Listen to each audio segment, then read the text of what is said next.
បងអូនបាទរបស់យើងមានដែលដឹងពីមួយពីខ្មែររបស់យើងពីពេកហ្នឹងពីពេកគឺល្អទីហើយពីនេះខ្ញុំឧស្សាហ៍និយាយនៅក្នុង Facebook ខ្ញុំច្រើនឆ្នាំមកដូចជាអំនួតអួតពេកអញ្ចឹងទៅគេស្អប់អញ្ចឹងឲ្យពីពេកហ្នឹងបាទនៅពេលដែលយើងត្រង់ពេកគេខឹងនោះមែនទេដែលជួបពីហ្នឹងអត់នៅពេលដែលយើងស្លូតពេកហ្នឹងគេជន់ហ្មងអាហ្នឹងទូទៅហ្មងគេយើងស្លូតពេកតន់តែបើសិនជាយើងទុនជ្រាយមិនរឹងមាំអីទេទុនជ្រាយពេកហ្នឹងគឺគេមើលងាយយើងតែម្ដងអាហ្នឹងគឺអញ្ចឹងបងប្អូនបាទហើយបងប្អូនរបស់យើងធ្លាប់ជួបហើយខ្ញុំនិយាយពីហ្នឹងគឺខ្ញុំតែងតែនិយាយលេងសើចជាមួយគ្នាខ្ញុំ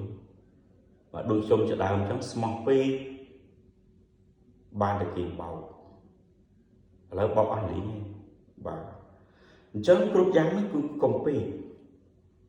បាទតែពេក